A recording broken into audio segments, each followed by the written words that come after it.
There's three very relieved gentlemen counting down how many times we get to see that promo, that opener again, because we need a refresher. We need a refresher, don't we, Sean Ormerod? Although you, I think, like yourself in that opener, so I think you're quite comfortable. This is the second last show, which makes this the what edition, Joel Caine? The penultimate show of 2025. Thank you, Dan. That hard to say.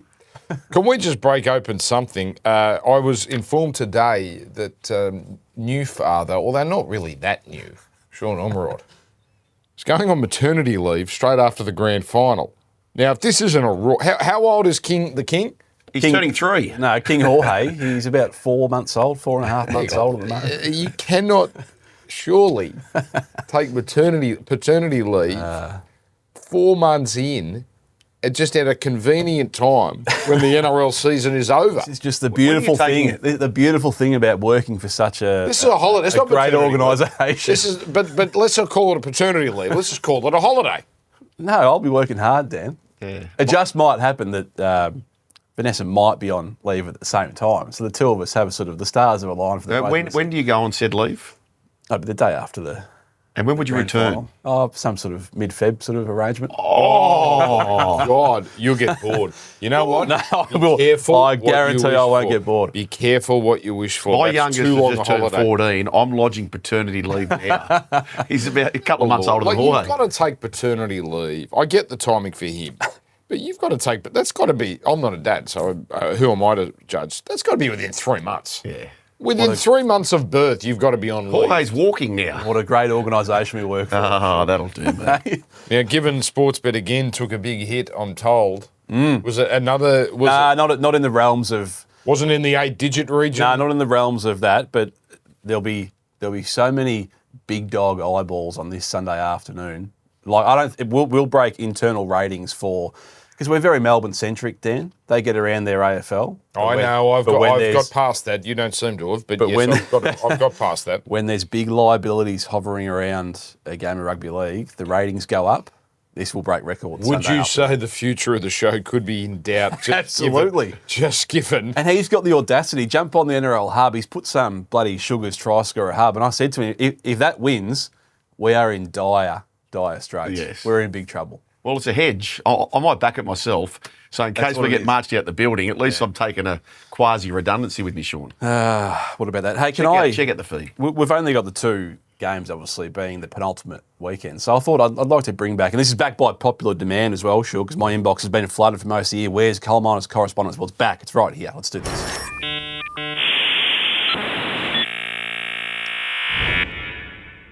It's good to see that back again. It's been a while. Can we get the noise changed? That is horrible. That's right in my ear. Yeah. Hey? Yeah. So the number one question we get asked is, can we get a peek behind the curtain here at Sportsbet, get Em Onside HQ? What's it really like to work with the great Joel Caine, the leading point scorer of the NRL one year? He takes pressure conversions for a living back during his playing days. Has he really got ice pumping through his veins? Is he that unflappable? Well, here's some vision from this morning at Sportsbet headquarters. What? This is how you cannot rattle the great man Joel Caine. Check this out. The building was on fire at this point. The alarm's going off. He hasn't even flinched. He hasn't even flinched. Look at him. He's just there building his little heat maps and building his try-scoring, building his try-scoring hub. He's so locked in. He didn't know the building was on fire. I don't think anyone in media respects the fire alarm. No. We had a situation. Can I peel back? Okay, we had a show that had the fire alarm and left the premises. And the rest of the... We thought they were soft. Yeah. You do not leave a show, and they had to play songs for an hour and a half because everyone in the building got removed. And we're going, hang on, what are you doing? Yeah, the fire alarm went off. Yeah, I know the fire alarm went off, but you do not leave. So, yes, no one in the media respects pressure. it. Some got invited. He did not even flinch. That went on for half an hour. He's so relieved because that was a big stitch up coming. Yeah. That is the least of what you could have served up. I've got to say, I had to use the lift shortly afterwards, right, to get my shirt from downstairs. And I get back in the lift at the time where everyone's coming back up from the fire drill. Yeah. And you know how you get the tennis laughter, where anything's funny on the tennis court? Yeah. The lift laughter. So the lift is chockers. You would have cracked the joke. Though. And no, I said nothing. But one bloke says, "Oh, it's nice and cosy in here." And they all laughed. Yeah. And then he said, "You've got wonderful eyebrows." And then that went into raucous. Oh, wow. laughter. Yeah. Hang on, who's got wonderful eyebrows? Some random said to some other random in the lift. flirting in the Everyone lift, was best mates for a little bit of flirting. Wow. Bit of flirting. Yeah. Okay, yeah, you're right about the tennis. Tennis humour is the easiest. You just have to pretend to take a bite of the ball and you get a laugh. Yes. It's Hosting a wedding, easy. Tennis, easy. We need it. Hosting a wedding, though, there's limits. You'd be very good at it, actually, but you could get that wrong. I know I would. There's been several weddings where I've been invited to where I was the natural host if they wanted, but they end up getting the uncle because they just don't want to take any risks with me. I'm the only one in media that will do it, that could just You've walk in. got the biggest logbook when it comes to said event. Correct. Yeah. And then it's the uncle who's never done it before, but we know there's no risk with the uncle. That's right. And you know what? I'm pretty comfortable with that reputation. I was just saying before off air, can we come up with a better term than straight sets? I'm over the term straight sets. I haven't got a better term, so I love offering up a problem without a solution. But I see here, Raiders out in straight sets, Bulldogs out in straight sets. I think I'm okay with it, but I think you've got to give a score. So what is the score in said tennis match? So let's start with the Raiders. They're out in straight sets. So what is it? Oh, that's 7-6. Yes. 7-6 tiebreaker, 6-3. Yeah, 7-6-6-3. Pinching a small bit of content there from Bossy and Brandy Sugar on SEN. Oh, did they do Yeah, that? they went through that. Okay. Did they have the same? Hang on. It was Please 7. disassociate It was me with that. 7-6. Like, that's their material. Let them have it. I'm not going to gloss. No, it was a throwaway. But I'm okay because there's no other way of putting it. But it was straight sets. Yes, the first game was an old-fashioned tiebreaker, and this one, riding semi on the wall, Sugar, when Ethan Strange was ruled out. And you said it last week. We were banging on about that Raiders right edge the whole year. And then the world caught up last week, but it was still their Achilles heel, and that's where the Sharkies sort of chopped them down. I've already noticed, Joel, there is a trend. Media people are so good at doing this, detaching themselves from criticising a team when that team all of a sudden comes good. I've already noticed it this week. I couldn't believe, I couldn't believe people said Sharks needed to beat Canberra to get their respect. I thought that was really harsh. You watch every journalist, every media personality, some of his brethren will do it. If the Sharks beat Melbourne, which I think they're a massive chance of doing, any interview with a Sharks person, the said interviewer will detach themselves from any criticism that may have come the previous 3 years. Any Nico criticism. Any Nico Shark criticism. It'll be, mate, I know you've copped it. Boy, I'm glad to see you proving them wrong. Yeah. Proving them wrong. Yeah. No. Us. Don't put me in that bracket.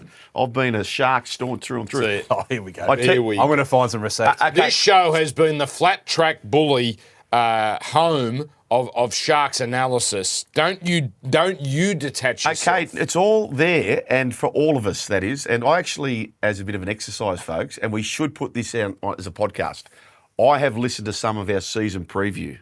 Have you? That is very interesting listening. Of course, we're getting a lot right and a lot wrong, but it's fascinating. Gibbo, there's a podcast there. Yeah, and by the way, next week. Speaking of the podcast, for those listening to the podcast, we've shown you clips. YouTube, subscribe to the YouTube. Yeah. You can see us there. Subscribe, get it straight in your feed. Do you know I didn't even realise I had a bet at the start of the season, and this is not me detaching myself. I'll own Sharks criticism. I had a Melbourne Sharks grand final in one of my Quinellas. Wow. And obviously they couldn't meet because of the way the draw is. I didn't realise I'd rated the Sharks that highly. But can we I would happily detach what they're doing this year from what they've done the previous 3 years. I looked at their finals run last year. So they made the prelim final last year. Totally different way to get there. Last year, spanked by Melbourne in week 1. They beat a Cowboys side that clearly had played their grand final the week before and led 24-0 Cronulla after, 35, 40 minutes. Not saying it's not a win of quality, but they'd beaten the team that was ready to be beaten. And then they get to the prelim and Penrith handle them in the end comfortably enough. Whereas this year, I actually think they're two high quality wins. You could shoot the Canberra win down. Oh, Canberra's bubble had burst. Ethan Strange was out. I actually think, no, Cronulla's wins. Proper, professional, finals wins. When you're up against it, you hold your line, hold your nerve, and then you cash in down the other end.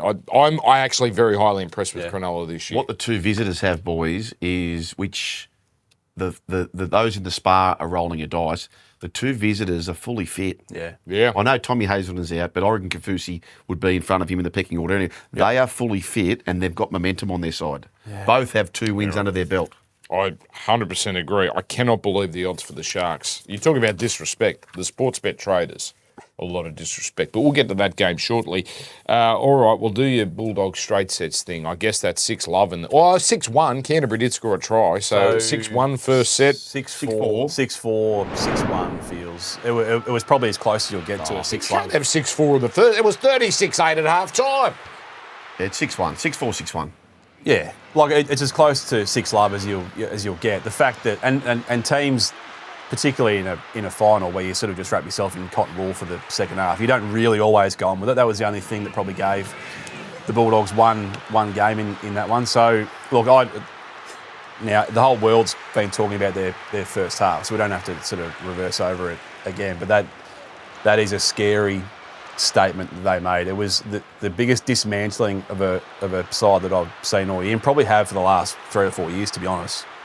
The way their line speech, look, I know you said it before, but being at the ground and seeing it in person, it is incredible just how fit they are. They've got and it's a metric we don't sort of track. It's a very hard one to who's got the best line speed in the comp, because it's very much just on the eye test alone. They are by far the fittest in that regard. Yep. They just strangled them as soon as you make an error, as soon as you give away a penalty, they just go bang. And they were pretty keen to. They obviously knew that both Bulldogs' edges, with the reshuffle as a result of Crichton being out, it was a brand new combo. Burton out there, Jethro pretty new, Bronson, moved over to the right edge, new to him. As soon as they got in that Bulldogs half, shift the ball, and they completely tore them to shreds. Boys, the one thing that we need to consider with that massive win is, and we've shown this stat throughout the year, teams post a Melbourne game fall flat, big time, right? So that's been the case the whole year. If you play the Melbourne Storm, the record the next week has been very poor. So they had to play the Melbourne in Melbourne. Serraldo said he wouldn't make any changes to what they've done. You know the biggest mistake he made, in my opinion? Round 27, Melbourne played on the Thursday night. They were not playing to the Saturday, and they knew they had to go to Melbourne the following week. He gave them a 2-day start, and then it was a tough game against the Sharks. They got battered there. They lost Sherry in that match, into a tough game for Melbourne, into a tough game for Penrith. If he had his time again, I'm sure he would have went Restville. He had to rest them there. Do you agree or not? Yeah, well, I think we said at the time, why isn't he doing it? Now, the hindsight's obviously great in our way, but he was always going to. I disagree. He's going to dig his heels in that press conference to say he wouldn't change a thing. But they weren't, and again, we said it at the time as well, they weren't in a position, like they didn't have the Panthers-like experience going into a final series to go in with a poor form line. I understand that, Joel, you're right, but Canterbury was still searching for that. They couldn't find the attack, and they'd run out of games to get the Galvin-Burton combination happening, which is a whole other conversation. Yeah, anyway. But I felt like, Joel, and I'm going to be honest, it was their home game. I feel like they felt the sense of, this is an event, and we're going to have 30, 35,000 people turn up. We got Wolfmother playing. Well, that's stuffed up. That's when the trouble started. Half a song. We got still playing. Can we just say that's the worst combination? You talk about Burton and Galvin as the worst Bulldogs combination. I'd say Wolfmother and the Bulldogs was the worst. It doesn't make sense. It doesn't make sense. Wolfmother are not a Bulldogs band. Wolfmother is a Penrith band. It's a rock band. It's not Bulldogs. It's better than the Baja band. The Baja, what are they called? The Baja Men. The Baja Men. Top Finals Tryscorer. We're basically, Shauno, down to 3 if the market is to be believed. Yeah, and it's a pretty scary prospect with the top 2 that are tied for the lead with 3 tries apiece, get to play Sunday afternoon on a fast track at Suncorp Stadium. It's going to be 29 degrees up there. That's just going to be helter-skelter. So Yeah, I looked at that. very nervous times for Boys. Sportsbet for same-game multi-shook, but Ronaldo, he's got to go down there as big outsider, lower scoring game. So, look, it looks to be a race in two for those top two, doesn't it? I've got an angle for you I want to run past you, Sean, the trader here. The two favourites, and Alamotti. Yes.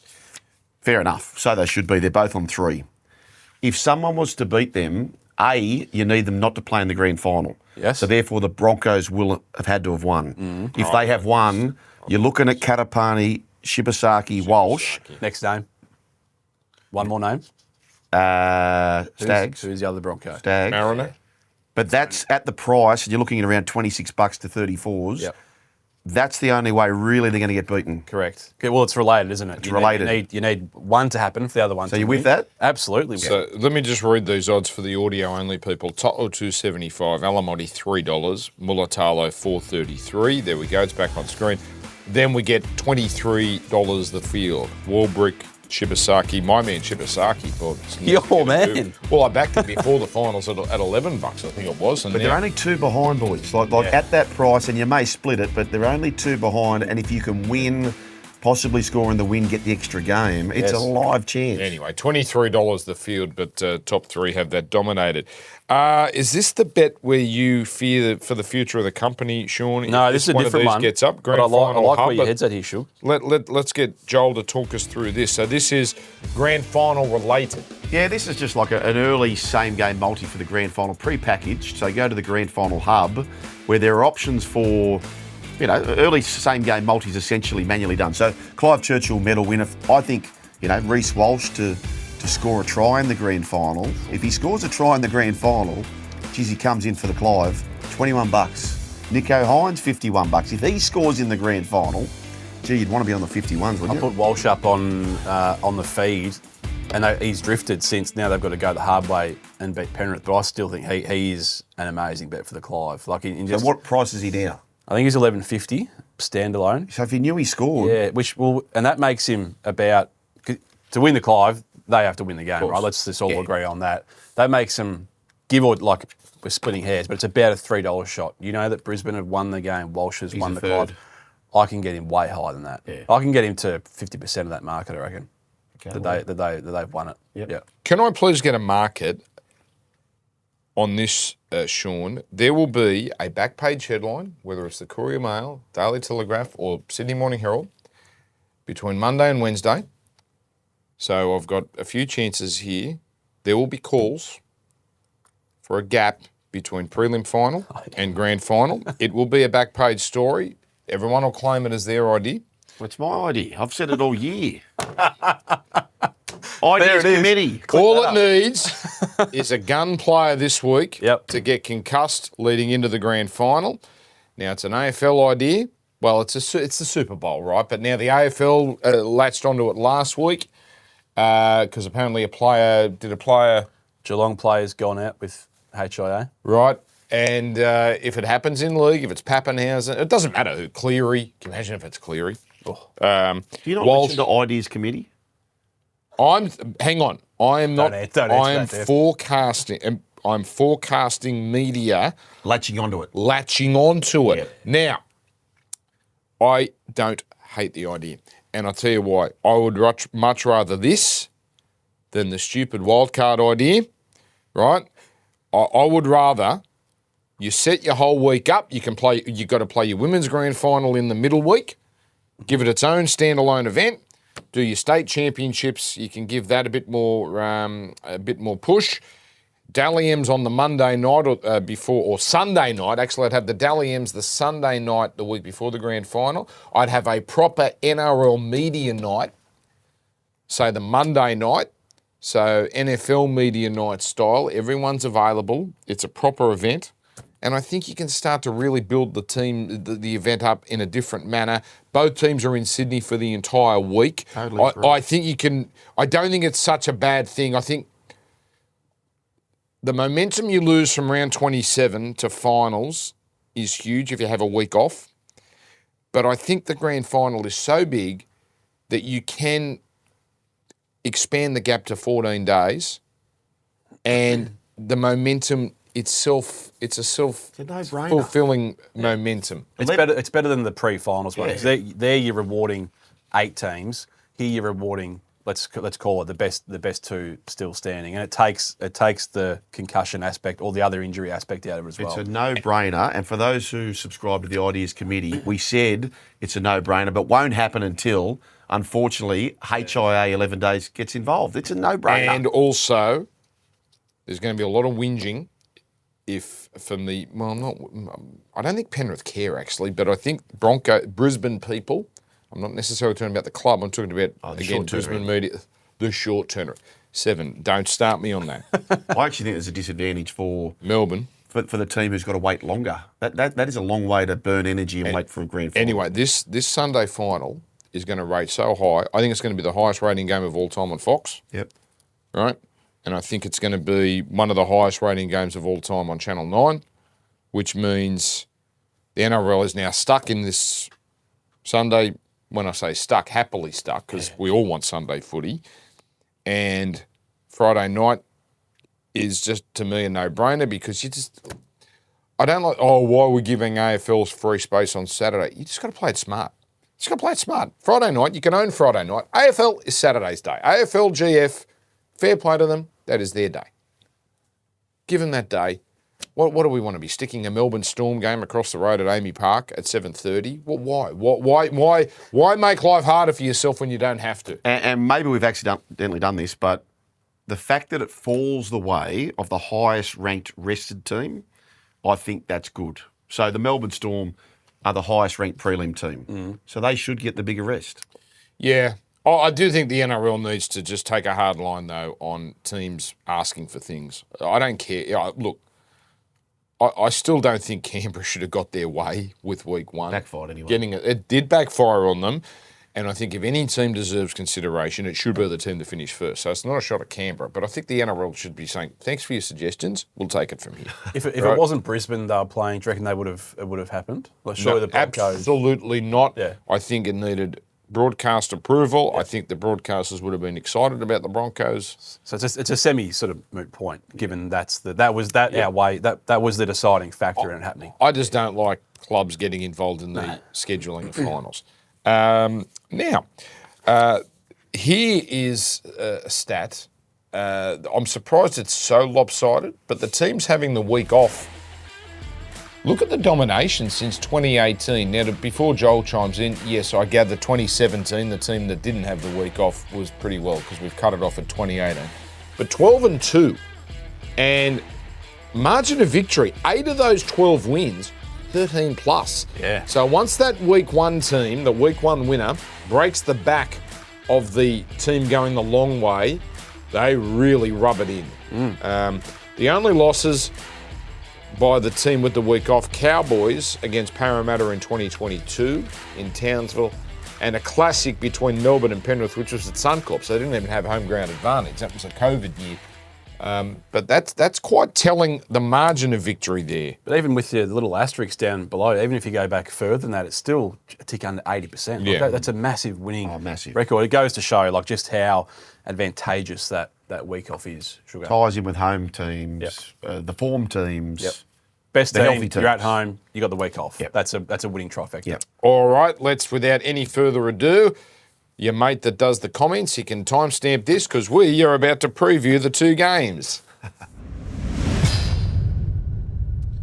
So Melbourne, obviously, with the week off here. Cronulla Sharks are only a 6-day turnaround.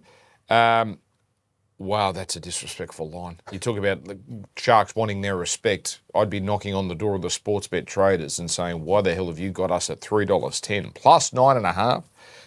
Some stats.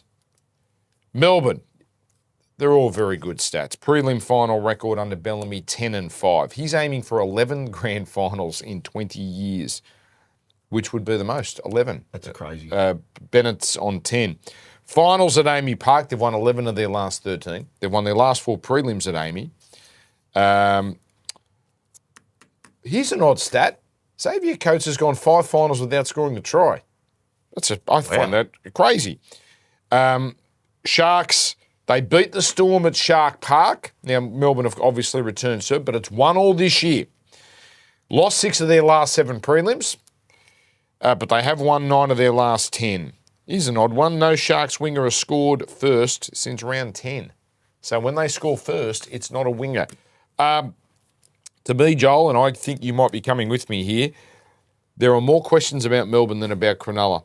Cronulla, I think we know what we're going to get from Cronulla now, and it might just be good enough to win even in Melbourne against a rested team. Yeah, the disadvantage you have when you have to go the long road is that you're risking HIA, you're risking suspension. Admittedly, Sharks do lose Hazelden, but Oregon Kaufusi, he's ahead of him in the pecking chart anyway, so if they're all fully fit.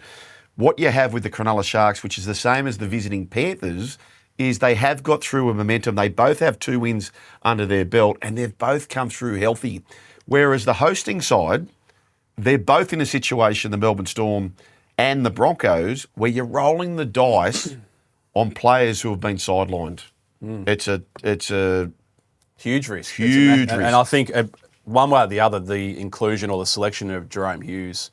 Now, at this point, we think he's going to play, been named in the 7 jersey. Is it 3 weeks after a fractured arm? Like, the Sharkies will be drawing up an exact play to be targeting him in defence. He's got a bung shoulder into a fractured arm. That's a huge risk for the Melbourne Storm. The most impressive thing about the Sharkies in their recent form line, though, has been their defence. I think they're the informed defensive team of the comp. Last 5, 13.2 points per game. That's of the Penrith elite sort of areas when they were going 3-4 comps in a row. Like, they are humming in defence, and they had to do a lot of work. In that first half, the Raiders probably couldn't have had much more go their way. They were under assault, the Sharkies, for a long time. Red zone defence didn't really look like scoring. Their scramble is elite. And that at a night game, like, I think it probably plays into the Sharkies' hands as well. That inside shoulder of Jerome, if he plays, assuming he plays, Teague Wilton and Adam Fanua-Blake will go to bed with pictures of that. Adam Fanua-Blake, they were trying to get him out wide. Did you see he was wide, which I love. I love that on Fogarty on the inside shoulder. That before that game as well, Sugar. Well, I'd love to see Adam Fanua-Blake pushed out for a centre run. Who's going to stop him? Well, this is, I think, where Cronulla have an advantage. They might have Pappenhausen back. They may have Hughes back. We don't know. Sean Blaw returns, and he's been great this year. But no Nelson. So it's a big look. Stefano Utoikamanu was great against Canterbury and has been talking tough. I like it. And we watch here vision of the round 11 game. This is when Cronulla got really chippy and chesty, and it really got into the heads of the Storm. And Adam Fanua-Blake was extraordinary in this game, as was that catch by Xavier Coates. That was over Atkinson, by the way, who's not going to be on the wing this time around. Just remember that play. Remember that vision. We'll circle back in a while because we've got some numbers there. Okay, and then here's Melbourne's problem. They absolutely destroyed Cronulla on a Sunday afternoon, but it was a Sunday afternoon. We know the Melbourne Storm. We've been saying it here for 3 months. There's daytime storm and there's nighttime storm, and nighttime storm is nowhere near daytime storm. Something I found interesting looking at Blake Brayley. Right, he's getting a lot of raps. He's running the ball a lot. Now, we discovered this stat last year, but I thought I'd go back to it. When he runs the ball at least 5 times, Cronulla wins, basically. Since in the Fitzgibbon era, they are 24-4 when he runs it 5 times or more. 24-4, that's 86%. When he doesn't run it 5 times, they're at 55%. That's fine, but 86% when he does. But the interesting thing about the stat on screen is how many times he's run 5 times this year. 2024, 2023, 2022, 5, 5 and 6. This year, 11 times. Yeah. That, I believe, is the Fanua-Blake influence. Correct, Mundo. This is, so it's easy to say, Sharks fans might say, well, why doesn't Brayley just run 5 times a game? You've got to have a reason to run. You've got to have a reason to run. That rolling boulder's got to go forward. Adam Fanua-Blake, who has the most post-contact meters in the comp comfortably. I want to ask you boys this bit of trivia here. What about these Sharks forwards? What do these Sharks forwards all have in common? Fanua-Blake, Rudolph, McInnes, Hautapua, Nickera and Hazelton. These forwards, I don't know. they have all scored at least 1 try off this exact play. This play here, you're talking about Brayley, anywhere near the line, he's got 14 try assists. Look at this. He's playing flat. This is to Toby Rudolph. He tried the same thing last week against Canberra, he is just a merchant for this. 14 try assists. I reckon 10 of his try assists are this very, very play. So, look, I tell you what, that brings me to my flair, boys, and I love this. I love this. Harry Grant likes this play as well. Not as prolific. Big Bopper Bingo. Big Bopper Bingo. Look at the NRL Weekly Hub. Any two to score. Any two to score. $13, Dan. Some of the names there. So you've got to get two of. We've got 6 players there. Let me read it. Two of Utoi Kamanu, King, Liero, Fanua, Blake, Rudolph, or Colhoun. Colhoun has been great, by the way, to score a try. So you need 2 out of those 6 for $13. Well, that's a fun one, actually. Well, those two fish in that pond more than anyone. That short ball for front Throw a line runners. in, see what bites. All right. Sean, you that. want to talk about kicking? Yes, I want to get to, before I get to my flair, I want to set it up with some numbers here. Now, I'll give the Sharkies a big chance of winning the game, if not keeping it very, very close. But this is what they have to fix up very, very quickly. Now, the defence last 5 has been good, but where teams are cashing in is on their right-hand side. It's around Jesse Ramey. He had a few reads last week, Jesse Ramey, that he probably won again.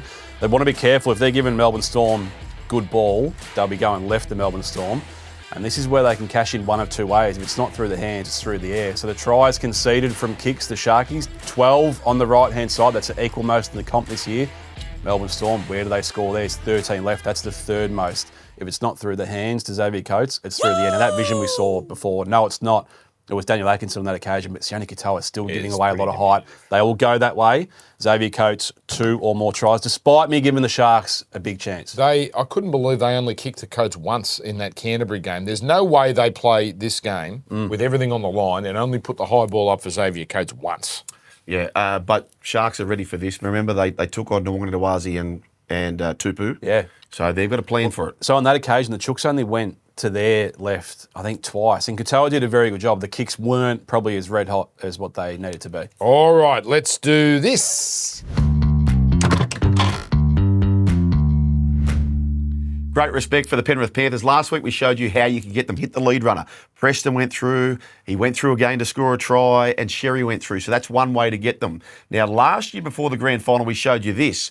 Now, I want to start with this footage. Before we show you this, Ivan Cleary, of course, that defence was largely built by Serraldo. So the Canterbury Bankstown Bulldogs defend exactly how the Panthers defend. That is putting the fullback on the short side. And I think Ivan Cleary showed us all how you can get his own side.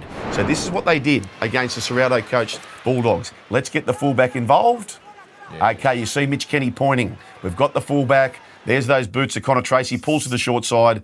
Okay, now we've got him. This is how we defend also. We know how to get him. Kenny. Papali'i scores the try. They keep it close to the post. Keeping it close to the post means you can't have any backs coming out of the line to sort of pivot around, pendulum around to stop that. So let's go back to the Melbourne Storm. Now, we shared this ahead of the grand final when they first met. Tom Jenkins is playing fullback. Let's get him involved in the play. As Dylan Edwards would do, he pulls short side. He's going to pull short side. Okay, kick to the post, but not close enough to get the wingers involved. Munster's got a huge start on Jenkins. He goes to the line, and it is cash upfield just outside that post, enough so those outside backs can't get involved. This is a big opportunity for Reece Walsh. What about that? That's your best of the year. Best of the year. The graphics, the little sort of addition of the graphics there was well very, done. very no, but it was beautifully. Yes. He could be a coach. Absolutely. Because he makes even a dumb person able to understand what he's saying. Like, I could follow that. I got it. That was. When are you going to become a coach? I don't want to be a coach, but I'd love to. But I don't want to deal with the players. I just want to help a coach one day. Joel Panisi. That's the sort of angle he needs to play in. Right. Yeah, I'll do that. Brisbane Penrith, the game. We can't give it a title. Redemption versus something. I'd say I'm terrible at these things. This is where you need a proper writer. Penrith, $1.64. That has come in significantly, Sean. So I gather there's been a lot of money for Penrith. Brisbane $2.27. Geez, if you like Brisbane, that's a very juicy price. The line is 3.5. You would be sweating on that getting to 4.5 if you want Brisbane. Much like the other Penrith now, there's no questions over Penrith. What they've delivered the last 2 weeks. The questions are over Brisbane. Reynolds is back, so they've kind of got to work it out on the run here. Reynolds, Hunt, and Walsh. That combination has not been successful for Brisbane this year, not particularly. Finals at Suncorp, they've won 9 of their last 10. They've won 5 straight games total. Last 5 games, they've scored 36 points a game, the Broncos. They've had 4 comebacks this year from 14 plus behind. We haven't given them enough credit for being the comeback kings. That Canberra performance was only 1 of 4. Penrith, we are not appreciating the winning streak enough. I'm not talking about the 4 titles in a row. We're appreciating that. 14 straight wins in finals. Ridiculous. That is more than half a season. And I did some research on this. How many players do you reckon they've used in that 14-game streak? I'll give you a guess here. I've sold this, so you're probably going to think it's high. 40. It's a lot, yeah. 37. Yeah. Oh, wow. 37. Only 4 have actually played all 14. Only 10 have played double-digit games. That's how much turnover there's been. And they have not lost a single final. 14 in a row, 9 by 13 plus. I'm doing all that this week because there's a big chance the streak ends. Where are you going with this? I'm going with the 2 teams. I'm going the exact. You can go exactly with Sportsbet and Quinellas for Penrith and the Sharks. I just think these 2 teams are healthy. They're not stuffing around with changes. And by the way, I think Broncos having Mam on the bench is a risk. Reason being, if you're bringing him on and then he breaks down, you're burning 2 interchange. Yeah. I think if you're going to play Mam, you must start him. And if he breaks down, well, okay, then you've made the one change and you deal with it. The Billy Walters injury has probably forced them into something they didn't want to do, and that's they have to play both Reynolds and Mam. I'll be shocked if I can see one of them being cherry ripe, ready to go. To have both of them ready seems very convenient. The Walters thing could be massive for the Broncos. Look, this is going to be a cracking game. I can't find really a massive angle either way. I think we might find a try scorer later. Sure. $5 Vanilla Sharks and Penrith, by the way. I love that. Now, we brought up, and we're always good to see others glom onto when we uncover. It's just a stat. It doesn't matter, but it's always interesting to see others just quickly grab it. Nathan Cleary is now on 26 games in a row in daytime. Here's a more specific breakdown. So 17 tries and 33 try assists. So that's basically, 50? Average winning score, 20 points. 15 of those 26 wins by 13 plus. What we saw last Sunday was basically what he delivers in daytime. 26-0, 26-0, hasn't lost since 2019. I'm satisfied with Penrith now.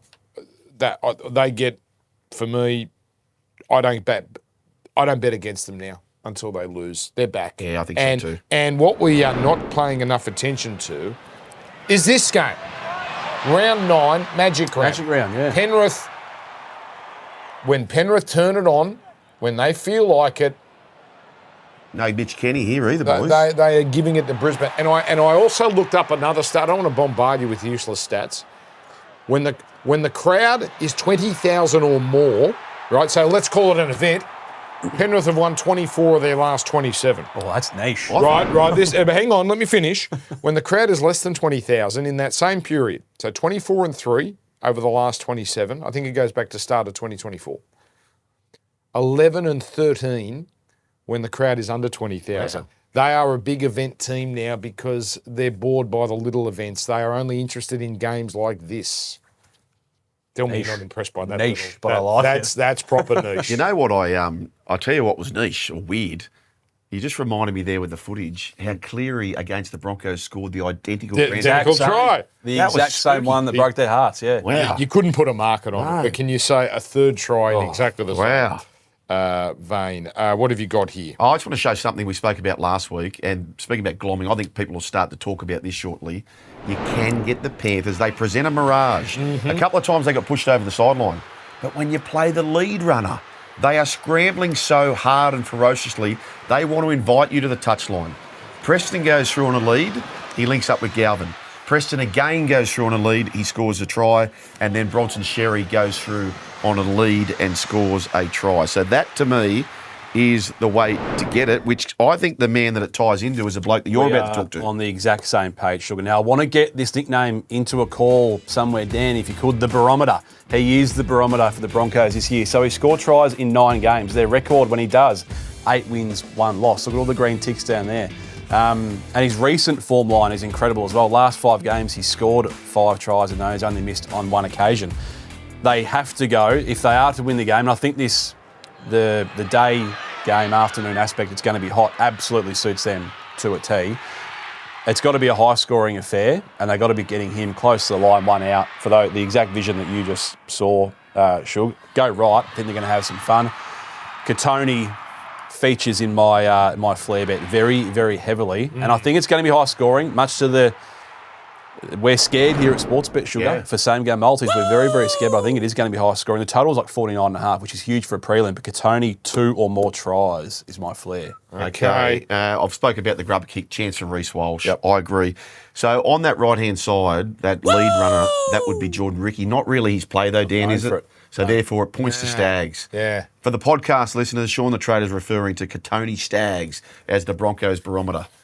Yeah. I'm not doing this game for Fox, so ring up Vossi, get him to say that. That's his. I've got to, if this game, okay, I'll put this out there. If this game eclipses Canberra-Brisbane, and it could, game of the century.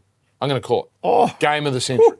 Hope you're right. If it eclipses Sunday afternoon, 50,000 right. Suncorp, game of the century. As a title, I'm not saying it would be the game of the century. Game of the century is a title. Love it. Let's do this. It's Bambi time, and it's not me. I love it. I love it. Boys, you know I don't like conflict, but this stage of the year I get a little bit fired up. And I've got to give the AFL a bit of a jab here. And I've been banging on about this. For me, it's the most ridiculous scoring system in the world of sport. Now, the AFL have distracted umpires. Umpires would never be tasked with a club to go and recruit players. They are not form experts. They are not playing experts. It would be like going to the Oscars and they say, all right, let's get the makeup artists to nominate who wins these awards. It is so removed. It is so ridiculous. And this year, look at this. This guy has the greatest game of all time.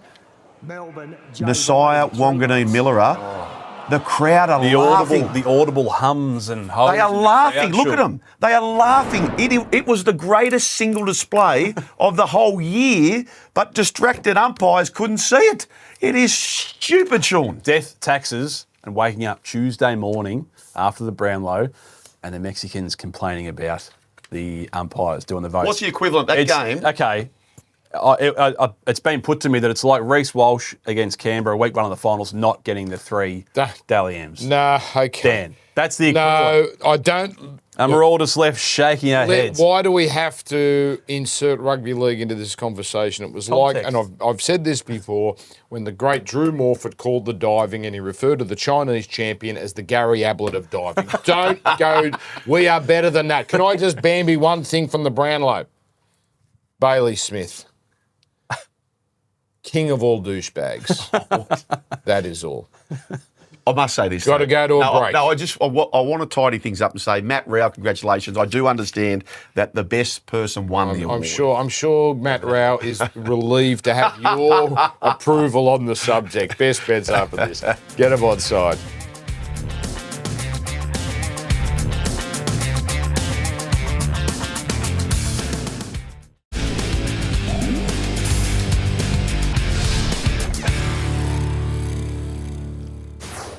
I love it. I love it when the three of us are sort of in the same areas when it comes to best bets. How have we been going with best bets recently? I know how you've been going. No, in terms of have we? Because you just told us about 30 seconds ago. 18 and 11 against 50-50s. 18 and 11. No, but I mean when we put them together, we had a little run there where we got 2 in a row. We went 2 on the bounce. Let me crunch the numbers. I'll report back next week. Let's find out what our best bets are this week. I think this line between Melbourne and the Sharks is historically based. It is not based on the reality of 2025. It is embarrassing that the Sharks are getting 9.5. They're better than that. I think Melbourne are going to sneak home because they've got Grant, they've got Munster, they've always got the high kick to Coates. But you can't turn 9.5 down the way the Sharks are playing. Sharks have had the best defence post-Origin, and you're taking on the Storm at home. This screams low scoring. Love unders. Love both of those, boys. I'm going to bring it home with a try scorer. Sunday afternoon, this could be very, very high scoring. Hold on to your hats, same game multi-punters. But if you are to break down Penrith, you have to go to their left. Tony Staggs on the right, try scorer. Yes, please. Okay, so $2.45. Question for the team. I know what your answer. I'm not convinced it's going to be a high scorer on Sunday. Because it's daytime, Broncos, Penrith. Penrith, their defence in finals is impeccable. Who cares about the second half last week? They were so far in front. Ignore it. Quick grand final, boys. Sharks, Penrith for me. I'm with you, Shug. I'm with you. Melbourne Penrith. Melbourne Penrith, but Sharks would not surprise me at all. Enjoy your footy. We will see you for the finale next week. Enjoy the game of the century. Enjoy the other game here on Fox League. Get them onside. You can download us on YouTube for the full version. A lot more gibber than this.